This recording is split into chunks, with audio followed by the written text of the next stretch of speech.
Moi, mon sport préféré aux Jeux Olympiques, ben, j'en ai pas vraiment en fait. Parce que moi, j'adore les Jeux Olympiques d'hiver et surtout le hockey sur glace. Le hockey sur glace. J'adore regarder ça, même s'ils le diffusent pas toujours, et c'est très dommage. Bref, mesdames et messieurs, aujourd'hui, on va parler des Jeux Olympiques, hein, qui ne sont pas forcément réputés pour leur progressisme, on va pas se mentir. Ou alors plutôt, quand j'entends parler du progressisme des Jeux Olympiques, c'est plutôt le mauvais, voilà, les faux progressistes, hein. On va parler de discrimination envers les LGBT+, car les JO n'ont pas fini de faire parler d'eux. C'est parti. Ça devrait être une vidéo relativement courte, mais je trouvais ça important d'en parler. Discrimination envers les LGBT+, pas de médaille de l'inclusivité aux JO de Tokyo. Les Jeux de Tokyo consacrent un bond de plus de 10 ans. 10 ans. Et ça fait beaucoup, hein, quand on voit les progrès technologiques en 10 ans. En arrière pour le mouvement olympique, car ils ne sont pas inclusifs. Or, depuis... Alors, justement, vous allez voir, avant de vous emballer, parce qu'on parle d'inclusivité, vous allez voir pourquoi on dit qu'ils sont pas inclusifs. Or, depuis les Jeux d'hiver de Vancouver en 2010, le Comité international olympique demande aux pays hôtes de prendre des initiatives promouvant, outre l'égalité homme-femme, l'intégration, l'acceptation et la visibilité des minorités sexuelles. L'interdiction des discriminations en raison de l'orientation sexuelle figure d'ailleurs noir sur blanc dans la charte olympique. D'ailleurs, pour le fait qu'on dise que ce sont des minorités sexuelles, pardon, je trouve que plus en fait on est respectueux des LGBTQIA+, etc., plus on en rencontre, en fait, plus on se rend compte qu'il y a des gens qui avant avaient un peu des sortes de tabous. Par exemple, j'invente, mais des femmes qui étaient attirées par des femmes ou des hommes qui étaient attirés par des hommes, en plus des femmes et qui sont bi, par exemple. Et personnellement, en fait, plus je trouve le temps passe et plus on a tendance à se poser la question, est-ce que ce sont vraiment des minorités sexuelles? Alors bon, ici à mon avis ils font surtout référence à l'homosexualité et surtout voilà enfin comment dire, à vraiment, je vais dire, l'homosexualité assumée et, et, et comment dire, enfin accepté par soi-même quoi, et qui est du coup bah, visible, etc. Parce que bon, la bisexualité, etc., c'est souvent un peu plus délicat. Mais je trouve que c'est quand même assez drôle finalement que en enlevant ce tabou autour de la sexualité, on arrive quand même à se rendre compte qu'au final, bah, ces personnes qui au début paraissaient complètement folles, puisque je vous rappelle, j'avais vu jusqu'en 1979 en Suède, c'était une maladie mentale d'être homosexuel, hein. Et il a fallu attendre 2014 pour que l'OMS retire l'homosexualité comme maladie mentale. Et je trouve que, bah, en fait, depuis qu'on l'a retiré et que ça devient beaucoup plus naturel, bah, il y a beaucoup, enfin, il y a beaucoup de gens qui semblent beaucoup plus heureux, je trouve, et épanouis, parce qu'ils sont plus dans une case hétéro ou homo, et oh mon dieu, oh là là, il est homosexuel, mais non, justement, il n'y a plus de honte, il n'y a plus de secret, je sais pas, je trouve les gens un peu plus cool, un peu plus paisibles, je dirais, par rapport à ça. Bref, les propos homophobes pas punissables. Voilà pourquoi on va parler notamment de pas inclusif. Mais au Japon, pays très conservateur, les propos homophobes ou transphobes et les discriminations en raison de l'orientation ne sont pas punissables. Il y a peu, le parti ultra-conservateur au pouvoir a refusé que le Parlement débatte d'une loi qui aurait interdit de telles discriminations. Ce qui a mis en colère les ONG de défense des minorités. Le Japon est à la traîne par rapport aux 80 États qui pénalisent ces discriminations, s'est insurgée une activiste tokyoïte, pardon, pour qui, en haut lieu, les LGBT nippons sont considérés comme des sous-citoyens ou citoyennes que l'on peut maltraiter en toute impunité. Ces associations ont sommé le CEO de... Le CEO? Mais non, c'est CEO. Non? Bon bref. Ah non, le comité international olympique. Oh! Oh! Pardon. autant pour moi. De rappeler à l'ordre le Japon, puisqu'il viole à la fois sa promesse de tenir des Jeux inclusifs et la charte olympique.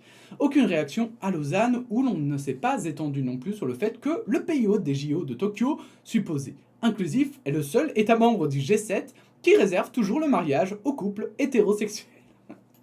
Mais alors ça, hein, ça moi je comprends pas. C'est un peu comme la FIFA, on croirait que finalement... Je sais pas si vous vous souvenez du scandale de la FIFA où on se rendait compte en fait que tous ces hauts responsables étaient en fait tous corrompus hein, et qu'ils acceptaient des petits chèques de 100 000 balles pour finalement voter pour un pays ou un autre. Et en fait, franchement, je serais pas étonné que ce soit la même chose au JO. Alors je dis pas que c'est le cas, hein, mais que le comité olympique soit du même acabit, franchement, ce serait pas étonnant parce que ça n'a aucun sens en fait. Ça n'a aucun sens de dire oui alors que tu sais très bien que le pays ne respecte pas toute la charte en fait. En fait, ils auraient même dû lui dire bah non, désolé mec, on peut pas le faire chez toi parce que tu respectes pas la charte quoi. Donc tant pis quoi. Et on va le dire dans un communiqué. Mais non.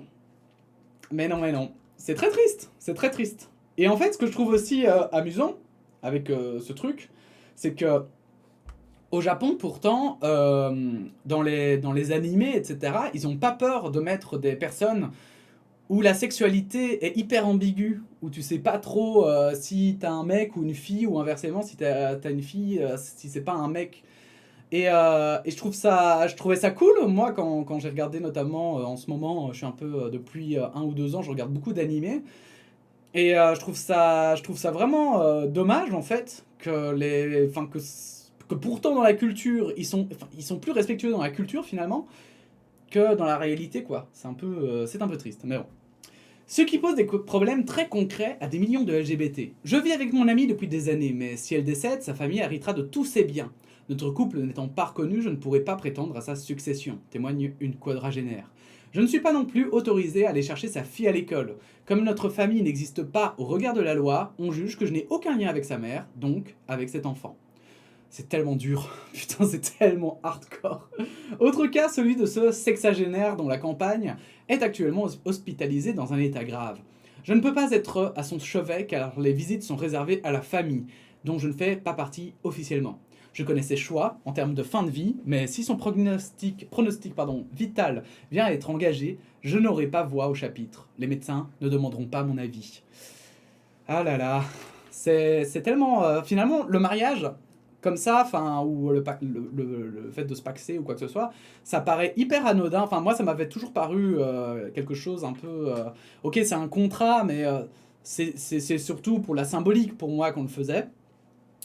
Et en réalité, ça implique tellement, en fait, au niveau légal, de choses, qu'en réalité, parfois, on se rend pas compte... Enfin, comment dire, on se rend pas forcément compte de pourquoi est-ce que les minorités sexuelles, comme on les appelle, eh bien, demandent ces droits. Mais en fait, c'est pour tout ça. C'est pour tout ça. 40% des LGBT victimes de violences morales ou physiques. Au Japon, vu le poids des discriminations en raison de leur orientation, 80% des LGBT vivent leurs différences en cachette. Quand ils ou elles témoignent à la télévision, leur visage apparaît souvent flouté et leur voix est maquillée, afin qu'on ne puisse pas les reconnaître. Parmi les LGBT qui s'assument publiquement comme tels ou tels, 38,1% ont été victimes de harcèlement moral ou d'agression à caractère sexuel en raison de leur différence. Oh, j'ai oublié de souligner ça.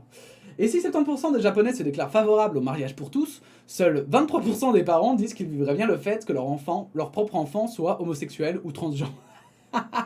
Mais après, c'est bien déjà qu'en vrai, 70% des Japonais se disent favorables.